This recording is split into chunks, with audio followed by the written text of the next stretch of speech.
साथियों, जय भीम। मैं आपके सामने बाबा साहब के साहित्य को ऑडियो वीडियो कंटेंट के रूप में लाने का प्रयास कर रहा हूँ। मैंने बाबा साहब की पुस्तक एनिहिलेशन ऑफ कास्ट यानी जात पात का विनाश के कुछ अंश इसके पूर्व प्रस्तुत किया। उसके आगे की कड़ी में आपके सामने लेकर आया हूँ। प्रस्तुत है भाग 8। भाग 8 आदिवासियों के उत्थान में बाधक जाति प्रथा। हाल ही में कुछ क्षेत्रों को वर्जित और कुछ को आंशिक रूप से क्षेत्र में शामिल किए जाने पर जो विवाद चला था, उसने लोगों का ध्यान अनायास ही आदिम आदिवासियों की स्थितियों की ओर आकर्षित किया है। इन आदिवासी कबीलाई लोगों की संख्या अधिक नहीं तो 1,30,00,000 होगी। आजकल यह संख्या बढ़कर कहीं अधिक भी हो चुकी है। यदि हम इस सवाल को अलग छोड़ दें कि इनको संविधान में शामिल किया जाना उचित है या अनुचित, फिर भी यह सच है कि उस देश में जो हजारों वर्षों की पुरानी सभ्यता की डींगे मारता है, ऐसे देश में आदिवासी अपनी आदिम असभ्य अवस्था में ही रह गए।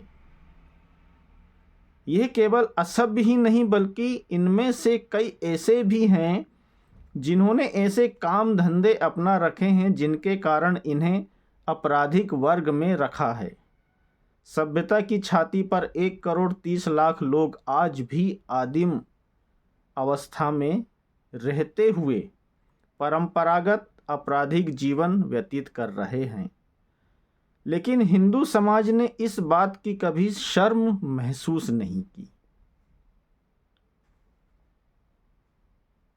कितनी महत्वपूर्ण लाइन है कि हिंदू समाज ने इस बात की कभी शर्म महसूस नहीं की कि उनके ही समाज के साथ, उनके ही समाज के भीतर, उनके ही देश के नागरिक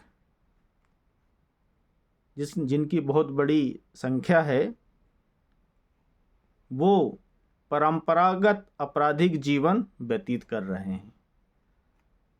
यह ऐसी अजीब घटना है जिसकी मेरी नज़र में दूसरी कोई मिसाल नहीं है। इस शर्मनाक स्थिति की क्या वजह है? इन आदिवासियों को सभ्य जीवन में लाने और जीवन यापन के लिए अधिक सम्मानजनक रास्ते अपनाने में कोई कोशिश क्यों नहीं की गई? हिंदू लोग इन आदिवासियों की इस स्थिति का कारण इनकी जन्मजात जड़ता को दोषी बताएंगे। हिंदू यह नहीं मानेंगे कि आदिवासी इसलिए आदिम रह गए क्योंकि उनको सभ्य बनाने, स्वास्थ्य सेवा देने, उनमें सुधार करने और सभ्य नागरिक बनाने के लिए कोई प्रयास नहीं किए। क्या हिंदू इन आदिवासियों के लिए वह सब नहीं कर सकते थे जो ईसाई मिशनरी कर रहे हैं?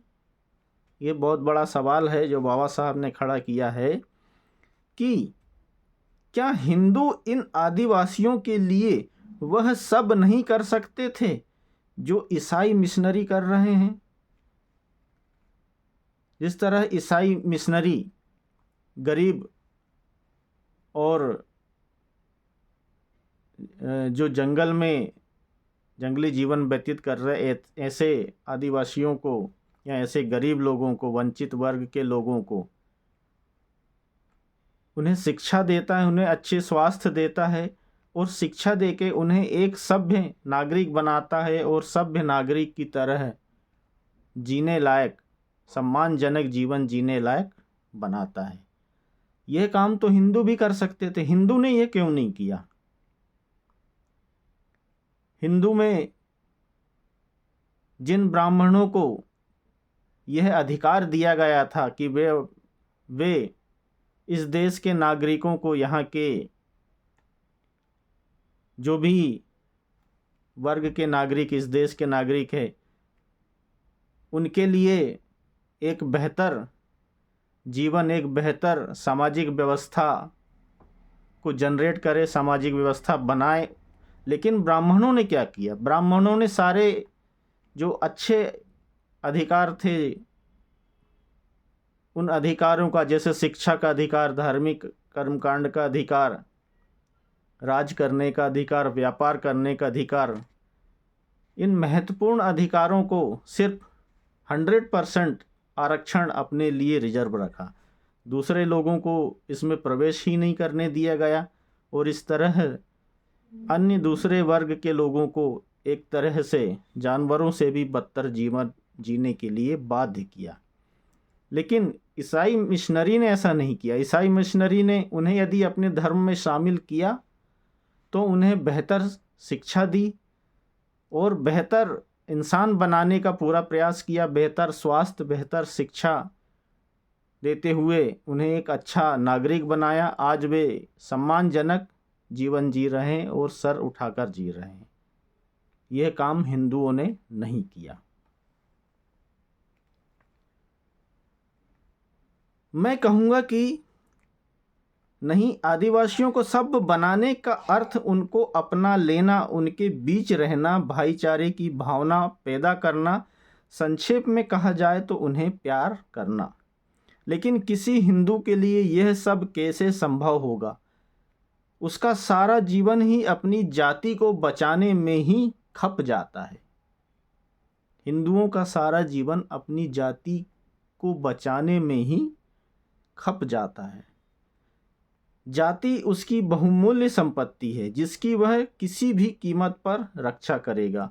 उसे यह कतई सहन नहीं हो सकता कि वह उस कुंजी को उन आदिवासियों जो कि वैदिक काल से घृणित अनार्यों में से बचे हुए लोग माने जाते हैं, उनसे संबंध कायम रखने में गवा दे। ऐसा नहीं है कि किसी हिंदू को पीड़ित मानवता के उत्थान की ओर उसके कर्तव्य के एहसास को नहीं सिखाया जा सकता। दुख का विषय यह है कि उसे अपने कर्तव्य का कितना भी एहसास करवाया जाए, लेकिन वह अपनी जाति की रक्षा को कायम रखने के कर्तव्य पर काबू करने योग्य नहीं बन सकता। उसके लिए अपने जाति ही सब कुछ है, उसके लिए अपनी जाति ही सब कुछ है। अतः जाति ही वह कारण है जिसकी वजह से हिंदू सभ्यता के बीच आदिवासी इस आदिम बर्बर दयनीय स्थिति में जी रहे हैं और हिंदुओं को ना तो इसके लिए शर्म है और ना कोई पछतावा।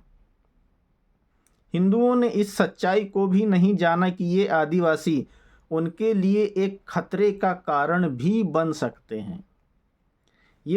यदि ये आदिवासी जंगली आदिम ही रहते हैं तो हिंदुओं को शायद कोई खतरा या हानि ना पहुंचाएं, लेकिन यदि गैर हिंदू इनको सुधार कर अपना लेते हैं और अपने धर्म या पंथ में शामिल कर लेते हैं तो वे हिंदुओं के दुश्मनों की संख्या व ताकत ही बढ़ाएंगे।